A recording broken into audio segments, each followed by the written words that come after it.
Bismillahirrahmanirrahim. Assalamualaikum warahmatullahi wabarakatuh. Alhamdulillahi rabbil alamin. Wassalatu wassalamu ala asyrafil anbiya'i wal mursalin wa ala alihi wa sahbihi ajma'in, amma ba'du. Puji syukur marilah sama-sama kita panjatkan kehadiran Allah Subhanahu wa ta'ala yang telah memberikan kita kesempatan, kenikmatan untuk bisa merasakan nikmatnya bulan Ramadan ini. Salawat berangkaikan salam, marilah sama-sama kita hadiahkan kepada Nabi kita, Nabi Muhammad sallallahu alaihi wasallam, yang telah membawa kita dari alam kebodohan ke alam yang penuh dengan ilmu pengetahuan, seperti yang kita rasakan sekarang ini.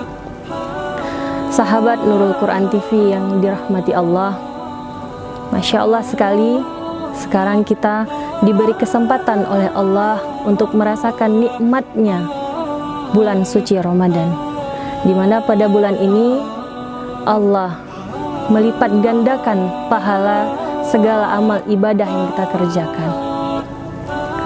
Pada bulan ini Allah juga memerintahkan kepada kita untuk berpuasa, sebagaimana firman Allah dalam Al-Quran pada surah Al-Baqarah ayat 183 yang artinya, hai orang-orang yang beriman, diwajibkan atas kamu berpuasa sebagaimana orang-orang sebelum kamu agar kamu bertakwa. Dari ayat ini sudah sangat jelas sekali bahwa Allah memerintahkan untuk kita orang-orang yang beriman untuk berpuasa.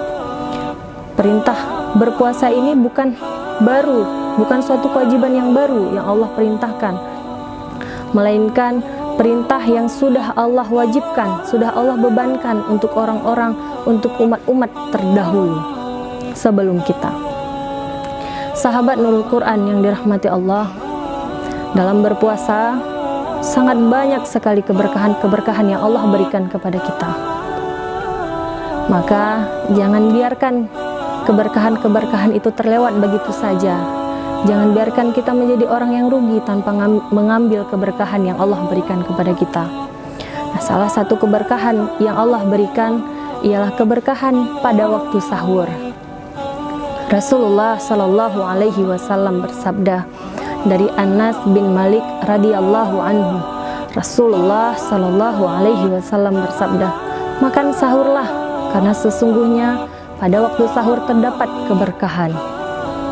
Dalam hadis lain dari Abu Sa'ad radhiyallahu anhu, Rasulullah sallallahu alaihi wasallam bersabda, keutamaan bermakan sahur sepenuhnya mengandung keberkahan.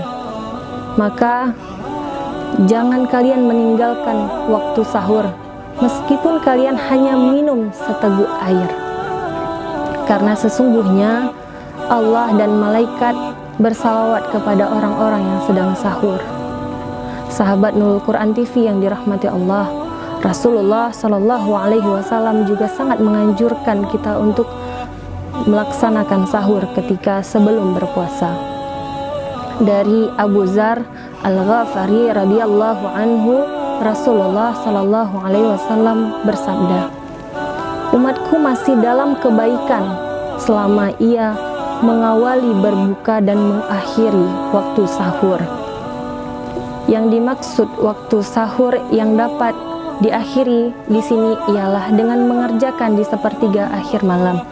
Pada saat itu Allah mengabulkan segala hajat-hajat kita, Allah mengabulkan doa-doa kita dan mengampuni segala dosa-dosa kita. Bangun di sepertiga malam tidak hanya dilakukan Rasulullah untuk sahur, untuk makan dan minum, namun Rasulullah juga terbiasa untuk melaksanakan sholat malam.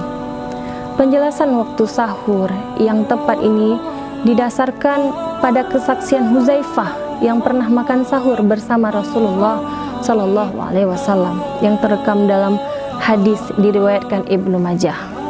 Selanjutnya kesaksian ini juga diperkuat oleh Zaid bin Sabit yang menyatakan bahwa ia pernah sahur bersama Rasulullah, kemudian ia mengerjakan sholat berjamaah bersama Nabi. Ketika ditanya mengenai berapa lama jarak antara selesai makan dan sholat berjamaah, Zaid pun menjawab, kisarannya seperti membaca 50 ayat Al-Quran. Jadi dari hadis ini bisa kita simpulkan bahwa waktu yang baik untuk sahur adalah sepertiga terakhir malam, terutama menjelang sholat subuh. Sahabat Nurul Quran TV yang dirahmati Allah, selagi kita diberi kesempatan oleh Allah untuk merasakan nikmatnya pada bulan Ramadan ini, marilah sama-sama kita mengambil berkah yang Allah berikan, terutama pada waktu sahur. Sahurlah di waktu yang tepat, di waktu yang diajarkan oleh Rasulullah Sallallahu Alaihi Wasallam.